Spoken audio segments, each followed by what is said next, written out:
আমরা এখন বিভিন্ন ধরনের স্যাটেলাইট নিয়ে জাস্ট শর্টে আলোচনা করব। সো জেনারেলি আমরা জাস্ট তিন ধরনের স্যাটেলাইট দেখে থাকি। একটা হচ্ছে লিও, আর একটা হচ্ছে মিও, আর একটা হচ্ছে জিও। সো এগুলার ফুল ফর্ম কি? ফুল ফর্ম হচ্ছে লিও হচ্ছে লো আর্থ অরবিট। আর বিভিন্ন ধরনের এই স্যাটেলাইট এগুলো মূলত উচ্চতা ভিত্তিতে, ওকে। তো উচ্চতার ভিত্তিতে আর অন্য কোনো বেস চিন্তা করলে আবার স্যাটেলাইট অনেক ধরনের হতে পারে। ধরো একটা কমিউনিকেশন স্যাটেলাইট, আর একটা নেটওয়ার্কিং স্যাটেলাইট, আর একটা হচ্ছে তোমার ইন্টারনেট বা আরো অনেক ধরনের কানেকশনের স্যাটেলাইট, বা তোমার গোয়েন্দা সংস্থার স্যাটেলাইট, অনেক ধরনের কিছু হতে পারে। ঠিক আছে, তো ওই ধরনের স্যাটেলাইট নিয়ে আমরা আলোচনা করতেছি না। এন্ড এখানে জাস্ট আমরা হাইটের ভিত্তিতে স্যাটেলাইটের কথাগুলো বলতেছি। তো এটা হচ্ছে লো আর্থ অরবিট, এটা হচ্ছে মিডল আর্থ অরবিট,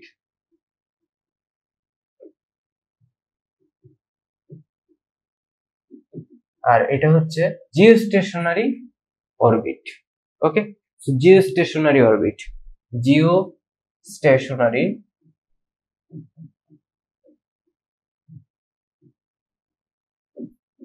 অরবিট। এখন এই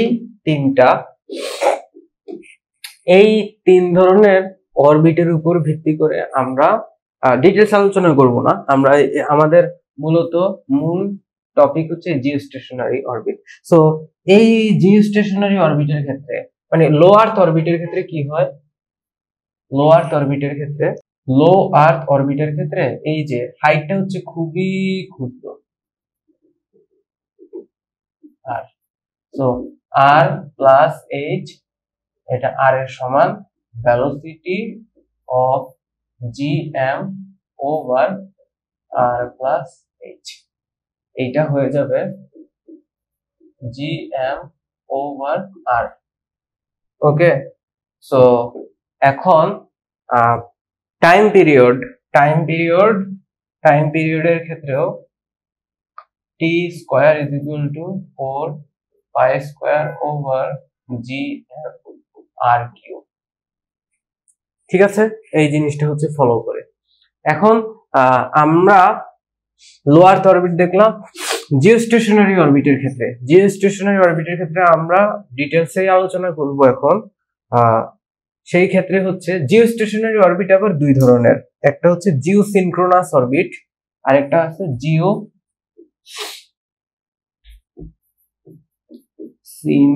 সিনক্রোনাস অরবিট, বা এটারে আমরা স্যাটেলাইট বলে থাকি। তো এই দুইটা জিনিস নিয়ে এখন আলোচনা করব। সো জিও স্টেশনারি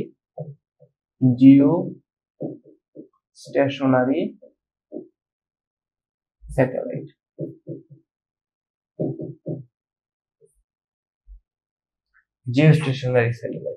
তো জিওস্টেশনারি স্যাটেলাইটের ক্ষেত্রে এইটার যে ঘূর্ণন পথ বা তল সেটা কিন্তু fixed. So geostationary satellite always polar মানে ইকুইটোরিয়াল এক্সিসে থাকবে, অলওয়েজ ইকুইটোরিয়াল এক্সিসে থাকবে। ওকে, এমনকি তার একটা ফিক্সড হাইট আছে। ঠিক আছে, তাহলে তার যেই মূল বৈশিষ্ট্য, তার টাইম পিরিয়ড 24 আওয়ার্স। তাহলে টাইম পিরিয়ড 24 আওয়ার্স যদি হয়, তাহলে আর্থের টাইম পিরিয়ড আর স্যাটেলাইটের time period same. So 2 pi over omega of earth, 2 pi over omega of satellite. তার মানে এখান থেকে আমরা বলতে পারি omega of satellite is equal two omega of earth. ঠিক আছে, এই হচ্ছে মূল আইডিয়া। এখন আমরা এখান থেকে জিওস্টেশনারি স্যাটেলাইটের হাইট বের করব। সো হাইটটা আমরা কেমনে বের করব? দেখো, আমরা অলরেডি জানি যে h is equal to T square G M over 1/3 minus R. Okay, so T এর ক্ষেত্রে এই যে এখানে টি টি হচ্ছে 24 আওয়ার, তো এখানে আসে 86,400 সেকেন্ড। তো এখন এই জিনিসটা এখানে বসাই, আমরা বসায় দেখি যে কত আসে।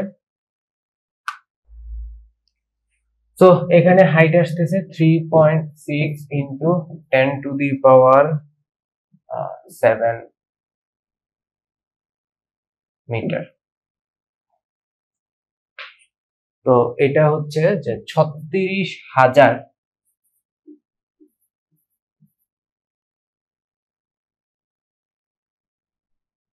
36,000 কিলোমিটার। ওকে, বাট আর্থের রেডিয়াস অফ আর্থ হচ্ছে কত? 6,400 কিলোমিটার। তাহলে আর প্লাস এইচ, একদম কেন্দ্র থেকে দূরত্ব হইল 42,000 কিলোমিটার। ওকে, সো এই হচ্ছে টাইম পিরিয়ড এবং এই হইল কেন্দ্র থেকে উচ্চতা।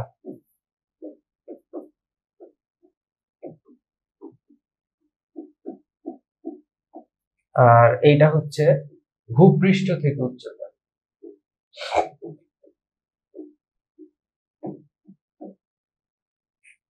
ঠিক আছে, এই হচ্ছে ওভারঅল জিওস্টেশনারি স্যাটেলাইট নিয়ে কথা। ওকে, তো এখন আসো জিওসিনক্রোনাস স্যাটেলাইট। জিওসিনক্রোনাস স্যাটেলাইট কি? জিওসিনক্রোনাস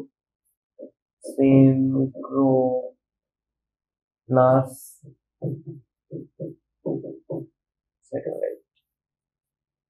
তো জিওসিনক্রোনাস স্যাটেলাইট হচ্ছে, দেখো এই হইল আর্থ,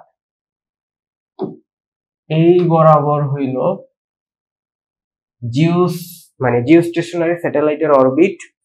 সো এটা হচ্ছে জিও স্টেশনারি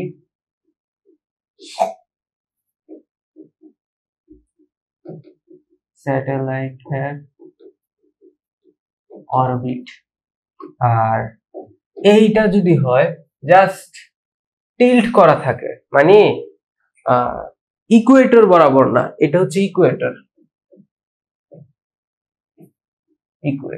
মানে ইকুয়েটর মানে হচ্ছে বিষুবীয় রেখা, নিরক্ষরেখা। নিরক্ষরেখা ছাড়া যে কোনো অক্ষতে যদি স্যাটেলাইট থাকে, এমন ওইটার টাইম পিরিয়ড যদি 24 আওয়ার্স হয়, তাইলে ওইটাও জিওসিনক্রোনাস স্যাটেলাইট।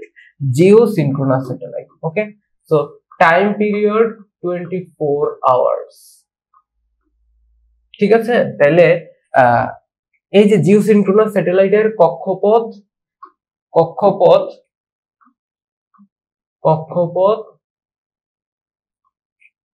কিসের সাথে? কক্ষপথ জিওস্টেশনারি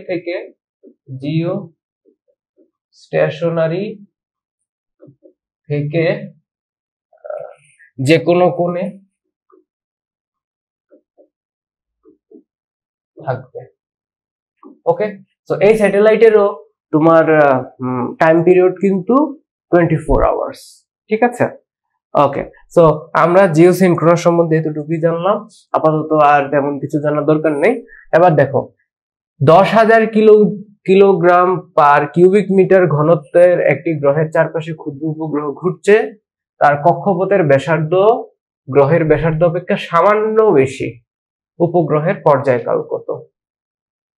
দেখো এখন এইখানে শুধুমাত্র রো দেওয়া আছে, এটা হচ্ছে রো, তো শুধুমাত্র রো দেওয়া আছে, তাইলে তার কক্ষপথের ব্যাসার্ধ অপেক্ষা সামান্য বেশি, উপগ্রহের পর্যায়কাল কত? তো আমরা জানি T square is equal to 4 pi square divided by GM R cube.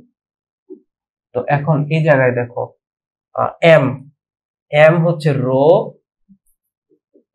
V, so rho হলো 4/3 পাই আর কিউব। তাহলে এই জায়গায় 4 পাই স্কয়ার জি এম এর জায়গায় কি হবে? রো 4/3 পাই আর কিউব, উপরে আর কিউব। তাহলে আর কিউব ক্যান্সেল আউট, পাই এখানে আসতেছে পাই 4 গেল।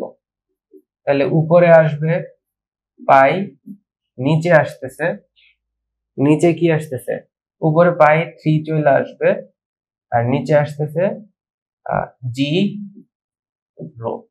তাহলে T is equal to square root of 3 pi divided by G rho. তাহলে এটার তো ভ্যালু দেওয়া আছে, এই যে রো দেওয়া আছে 3 into 3.1415 divided by 6.673 into 10 to the power minus 11 into 10 to the power 4, তাইলে টাইম আসবে 62.6 মিনিট। সো যদি ঘনত্ব দেওয়া থাকে তাহলে আমরা এইটা ইউজ করব। সো ঘনত্ব দেওয়া থাকলে T is equal to 3 pi over 0, ঠিক আছে, T is equal to 3 pi over 0। Next, একটি কৃত্রিম উপগ্রহ গোলাকার কক্ষপথে পৃথিবীর চারদিকে পরিভ্রমণ করছে, তার গতিপথের মান, গতিবেগের মান পৃথিবী থেকে মুক্ত দ্রুতির অর্ধেকের সমান। আচ্ছা, তাহলে তার গতিবেগের মান মুক্ত দ্রুতির অর্ধেকের সমান এবং উপগ্রহটি পৃথিবী পৃষ্ঠ থেকে কত উচ্চতায় অবস্থিত। ওকে ফাইন, তাহলে ফার্স্ট কোয়েশ্চেন, কত উচ্চতায় অবস্থিত উপগ্রহটি। So v is equal to root over gm over r plus h half of root over 2 gm divided by r। So square root করে দিলে gm over r plus h 1/4 into 2 gm over r। তাহলে gm কাটা half 2, তাহলে 2r is equal to r plus h, r is equal to h। কতটুকু উপরে? h উচ্চতা উপরে। Next, যদি উপগ্রহটি তার কক্ষে পরিভ্রমণ বন্ধ করে পৃথিবীর দিকে মুক্তভাবে করতে দেওয়া হয় তাহলে কত গতিবেগে পৃথিবীকে আঘাত করবে। ওকে, সো গতিপথে বন্ধ করে, গতি তার চলন্ত গতি যদি অফ করে দেয়, initial is equal to final, আমি বি দিলাম। ইনিশিয়ালি তার কাইনেটিক এনার্জি 0, পটেনশিয়াল এনার্জি আছে, আর কাইনেটিক এনার্জি আছে, পটেনশিয়াল এনার্জি আছে, তাহলে কাইনেটিক 0, তাহলে এই সিনারিওতে হবে half G M over initially অর্ধেক 2r is equal to final. ফাইনালের ক্ষেত্রে half M V square minus GMM over R, ঠিক আছে। তাহলে কত গতিবেগে উপগ্রহটি পৃথিবীকে আঘাত করবে, কত গতিবেগে, এটা হচ্ছে ভি। তো এখন দেখো এই জিনিসটাকে আমরা ওই পাশে নিয়ে গেলাম বা এইটাকে এই পাশে নিয়ে আসি, তাহলে half M V square is equal to half M না জি এম ওভার আর। তাহলে এইটাকে এই পাশে নিয়ে আসলাম, তাহলে এই হাফ কাটা এম কাটা V is equal to GM over R.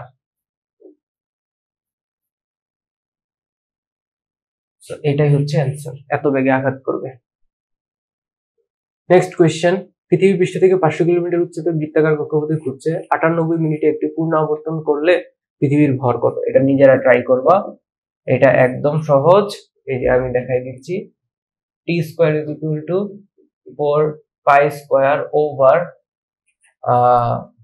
500 kilometre উচ্চতায় ওভার জি এম, এদিকে আর প্লাস এইচ কিউব। তাহলে m হবে 4 pi square over G T square R plus H cube.